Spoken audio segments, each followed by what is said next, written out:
Welcome back to the GSMC Chip Shot Football Podcast, second half of the show, leading off with the Aaron Donald announcement of his retirement. Very shocking news that broke just about 7 hours ago, almost exactly, when I was in my production meeting for the network. It was very surprising to a lot of us, and I'm going to dive into it a little bit more. But before that, I want to remind you guys for one last time in the show, one last time this week, if you have any questions, any comments, please use the tip and donations link at GSMCPodcast.net with any of the questions, comments that you may have. And make sure that the questions pop up right away. I can read them on air, and we can carry the conversation on that way. It's a lot more fun for me, and it's a big help for this show and all of the shows across the network as well. We always make sure to give a big thanks to you guys for doing that. Again, the tip and donations link is gsmcpodcast.net. Going back to Aaron Donald and his announcement, he broke it, like I mentioned earlier today, at 12:07 p.m. through his social media accounts, calling it quits on a 10-year career. He's only 32 years old and still relatively young if you think about some older defensive lineman. Just right off the bat, I think of Cam Hayward. I know he's at least 33, 34-ish potentially, and he's still producing at a high level. I know Fletcher Cox was up there in age, and he just, announced his retirement. So that's another example of another guy kind of playing into his 30s. But you look at Aaron Donald, and he stood in a class of his own. Rightly so, because of what he was able to do in this league. A Super Bowl champion, Defensive Rookie of the Year, 3-time Defensive Player of the Year, 8-time First Team All-Pros, 10-time Pro Bowler, and he also made the 2010s NFL All-Decade Team. So the accolades just rack up, just looking at them, reading them out loud like that. 7 of his 8 First Team All-Pro selections were consecutive, so 7 years back to back to back. He made that team unquestionably. The most recent one came in 2023.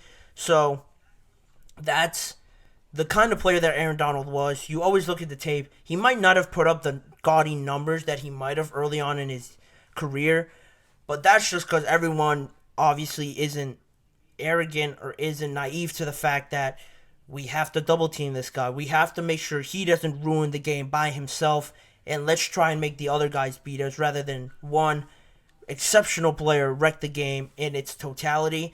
He didn't get the sack numbers that other players did, pass rushers on the edge do, but even still, you just look at him, the kind of just chaos that he causes in the middle, all the attention that he garners. You know that there is a reason why he is one of the best defensive players to ever play this game. It's unfortunate that he only won one Super Bowl, though. The kind of player that he is, you always want to see those guys win more than one. But he won it later in his career, and I think one is definitely better than none, right? He had the chance against the Patriots. He didn't get it done. Then he had another chance, thankfully, to get it done against the Bengals, and he was able to do that, made the biggest play at the end to seal it for the Los Angeles Rams. So he, in the end, got his Super Bowl, and I'm sure everyone's happy for him. He's received a lot of congratulations all over social media from fellow players and former players, and just thanking him for what he's done for the game. It's all awesome to see, Aaron Donald wishing him the best in his retirement. But now you take a moment to, take it all in, look around, see if it actually happened, and it actually is reality. And when that dawns on you, you have to look at the Los Angeles Rams now and see how completely unexpected and insane this announcement just came out of nowhere. Like I mentioned, I was in my production meeting and I saw the tweet from Adam Schefter, and it's crazy that just like that, in a moment, it's done. It's happened. He's retired now, and with the Rams, I'm sure they talked about it. He talked about it before with the Rams and Sean McVay about his decision. I'm not sure he just dropped it on them today or they found out through social media. But for me personally, I was looking at the Rams, and I just thought that they were building something very special and very threatening in the NFC. I loved their draft class last year. There was a lot of surprises, but all of those young players were great surprises and they played well. You don't have to say much about Puka. Everyone knows what he did. Kyron Williams, I loved watching him play and the kind of additions he made to this team. Their nose tackle, Kobe Turner, you'd have to think he's going to try and fill that Aaron Donald void to the best of his abilities, but he's only going to be in his second year. Their guard, Steve Avila, also a great addition. Byron Young was a great protagonist on their defensive side of the ball. So those guys, just a handful of guys from their draft class last year, that made an instant impact, and now they're going to gain even more experience to build on this. With Aaron Donald there, I thought this defense was going to be great. I mean, they also added Darius Williams in the offseason. They re-signed DeMarcus Robinson. They signed Jonah Jackson from the Lions. I went on either here or on a YouTube short saying how awesome that move was because I was such a fan of Kyron Williams. They signed Cameron Curl, promising safety from the Washington Commanders. So this defense looked a bit more promising with those guys coming in. Aaron Donald was supposed to be there and still anchor it, but now everything's thrown into a loop, and everybody in that organization kind of has to take a moment, a step back, and think, whoa, we gotta really rethink of what we're all doing here because Aaron kind of just, I don't think anybody expected it to come this year.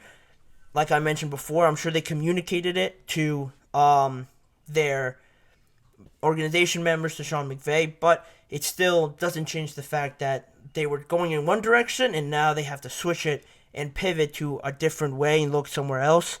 And I just want to emphasize this probably wasn't, about money. A lot of people might point to that just because Aaron Donald agreed to a contract restructure earlier this offseason. He was supposed to take a big cap hit at $34.2 million, but that dropped to almost $25 million, saving around $9 million. And that was the most recent restructure, but just a few years ago, he restructured again after he signed a massive 6-year deal for $135 million. He had to restructure that back in 2022 to a 3-year, $95 million deal, $95 million guaranteed. He restructured a few times. I don't want to say giving up money or sacrificing money for the best of the team because, restructuring a deal isn't giving up money. It's just giving more money up front to you rather than extending it over this 6-year period, 3-year period. So that's really not the case when people think of restructuring. They might think, oh, this player's giving up some of his hard-earned money. It's not really like that. They're just getting it paid more up front. And it's funny that I'm thinking about this now. In the article where I read that, where it broke down all the restructurings that have happened for Aaron Donald from the Rams Wire, the author wrote on it, breaking all the numbers down and stuff like that. And towards the end, he said, he wrote, Donald almost certainly isn't retiring after making this adjustment. He's looking forward to playing a lot longer. Just a crazy jinx and a crazy statement to make now that Aaron Donald does indeed retire. I thought it was pretty funny to read that because I didn't read that article before. I just looked it up yesterday while I was writing today's notes, and I just thought it was funny that I wrote it down and or that I thought about it and I had to write it down for the notes. And just more on Aaron Donald, the kind of impact that he makes and the kind of different direction that this team has to go. He's only the third player in NFL history to be named Defensive Player of the Year 3 times. He retires with 111 sacks. And just the impact that he makes, there's no way they're going to be able to replicate it right away. And it is unfortunate for the Rams, but lucky for them, if you want to take all the good that I mentioned before with their draft class before, you could still use that, but it is going to be a bit different now. You're not going to have opposing teams only focus in on Aaron Donald and the rest of the guys around him are going to eat. Now it's going to be a bit more balanced and you're going to have to find that X factor somewhere else. You can't really tell right now because everyone's so young and you don't really know their skill set other than Puka. but he's obviously in the offensive side of the ball, so he's not gonna be out there trying to get stops for you. And what's interesting even more about this is that Aaron Donald has mentioned the idea of retiring before this moment. It's not like he just thought about it the last year or so and just announced it today. He floated the idea around a little bit more in 2022 when they played the Bengals in the Super Bowl. Is the most brought up moment where he did this. He had an interview with Rodney Harrison of NBC where he told them off camera after they did like a feature or a one-on-one interview that if they won the game, he would think about potentially walking away. And Harrison, his direct quote about that was, he said, but he also told me this: if he wins the Super Bowl, there's a strong possibility that he could walk away from the game and retire. People saw that. Everyone was watching the Super Bowl, so they saw Rodney Harrison's comments. They asked him about it afterwards, and he didn't give a solid answer. He said it, but nothing really came after that. Nobody took him really seriously. At least I didn't. You can only imagine what winning the Super Bowl is like. In that moment, you're not thinking very logically. You're running on pure emotion. You just accomplished your lifelong dream of winning the Super Bowl. Nothing that comes out of your mouth is probably logical or reasonable. It's just all on how you feel. So that's how we felt. And he carried on that sentiment a little bit more in May of 2022, a few months now removed from that Super Bowl, on the I Am Athlete podcast. And on there with Brandon Marshall and Pac-Man Jones, he said, for me, it's about winning. I don't want to play football if I can't win it, if I can't win anyway. So I feel like if I got a real opportunity to win another Super Bowl, then it makes sense to play. Later on, he kept going, and towards the end, to close out his argument, he said, I don't need football to be fine, ... The accomplishments I made in 8 years is like, I'm complete. If I win another one, that's great. But if not, I'm at peace. That's already 2 instances. He mentioned it at the Super Bowl. He mentioned it a little bit later removed. Like I said, I don't think anybody took him seriously because he hasn't shown any signs of him slowing down whatsoever.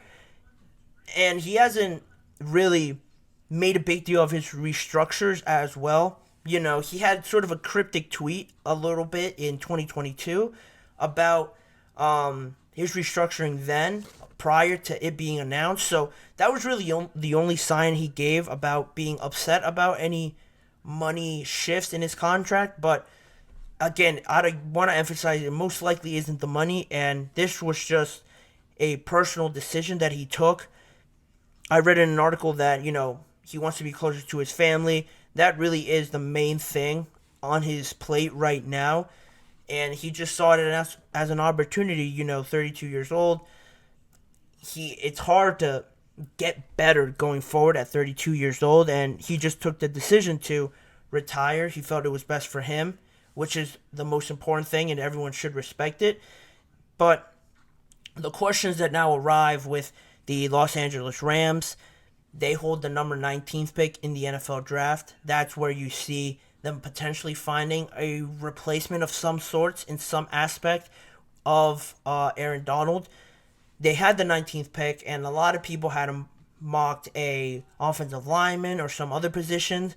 But now you'd have to think D-line, pass rush has to be the priority.